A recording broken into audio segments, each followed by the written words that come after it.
వేరే విజయ్ కొద్దిపోయిన విజయ్ నరసింహ. అదేవిధంగా మనకు ఈ సర్వీస్లో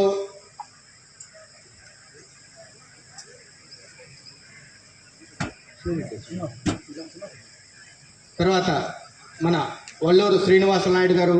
ఈ విధంగా ఇప్పుడు కొత్తగా వచ్చింది ఆర్టిఫిషియల్ ఇంటెలిజెన్స్ అని. ఇప్పుడు ప్రపంచమంతా ఆర్టిఫిషియల్ ఇంటెలిజెన్స్ గురించే మాట్లాడుతుంది. ఆ ఆర్టిఫిషియల్ ఇంటెలిజెన్స్కి సంబంధించినటువంటి కళ్ళజోళ్ళు వచ్చాయి. ఆ కళ్ళజోళ్ళు కానీ పెట్టుకుంటే మనం ఎక్కడున్నాం,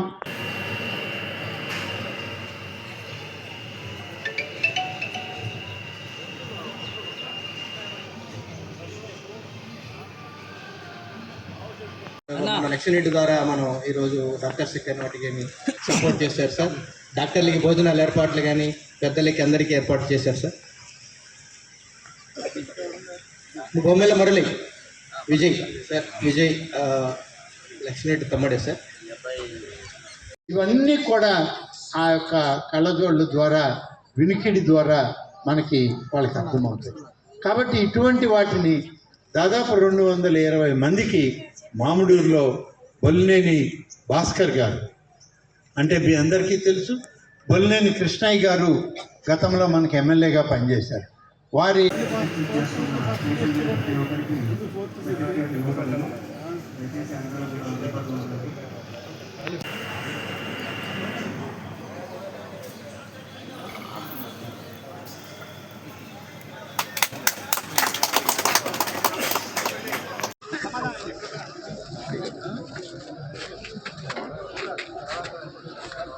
చాలా అప్పుడు ఎంత 10 లక్షలు ఇస్తామన్నారు. 10 లక్షలు సరిపడా కట్టారా?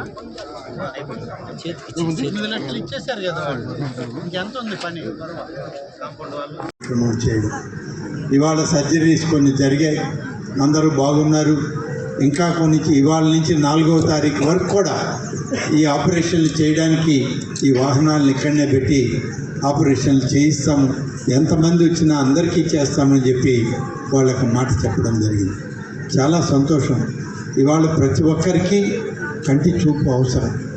కంటి చూపు లేకుండా బహుశా సమాజంలో చాలా అరుదుగా మనం దాన్ని మళ్ళీ లేకపోయినా పనిచేసేటువంటి విధానం వేరు. కానీ అవకాశం ఉండి కంటి చూపు బాగొస్తున్నప్పుడు చేయించుకోవాల్సిన అవసరం కూడా చాలా ఉంది. వీటన్నింటినీ దృష్టిలో పెట్టుకుని ఈరోజు ఈ యొక్క హెల్పింగ్ హార్ట్స్ అసోసియేషన్ ద్వారా సతీష్ రెడ్డి గారు దాంట్లో ఉన్నటువంటి రమణారెడ్డి గారు, లక్ష్మీరెడ్డి గారు, నరసింహారెడ్డి గారు, విజయ నరసింహారెడ్డి గారు, ఇంకా మిగిలినటువంటి పెద్దలందరూ కలిసి శంకర నేత్రాలయం టీం వారి దగ్గర వారి కోఆర్డినేటర్ రంజిత్ గారు, గజేంద్ర కుమార్ వర్మ గారు సారథ్యంలో ఈ కంటి ఆపరేషన్లు చేయడం, దీనికి ఈరోజు రావడం, కంటి ఆపరేషన్లు చేయడానికి ఇవాళ ఇక్కడికి వాహనాలు తీసుకొచ్చి పెట్టి చేస్తున్నారు. చేసే దానిలో మనం కూడా కొంచెం చొరవ తీసుకోవాలి. చుట్టుపక్కల మన వాళ్ళు ఎవరైనా ఉన్నా, మన గ్రామాల్లో ఉన్నా వాళ్ళందరికీ చూపించి ఈ యొక్క ఉచిత నేత్రదానం చేసే కార్యక్రమంలో అందరికి కూడా మనం భాగస్వామ్యం తీసుకోవాలి. ఒకసారి మనం గమనిస్తే ఇటువంటి కార్యక్రమాలు మనకి సతీష్ రెడ్డి గారి హయాంలో చాలా కార్యక్రమాలు చేశారు.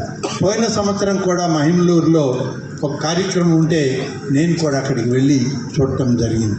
అంటే ఒక్కొక్క దఫా ఒక్కొక్క రకమైన ఆపరేషన్లు లేకుంటే పరీక్షలు అవన్నీ చేసి ప్రభుత్వమే చేస్తుంది, లేకుంటే ప్రైవేట్ వాళ్ళే కాదు, స్వచ్ఛంద సంస్థలు కూడా ఇందులో ముందుకు వచ్చి సహాయపడతాయని చెప్పడంలో ఈరోజు ఈ కార్యక్రమాన్ని ఇక్కడ తీసుకురావడం జరిగింది.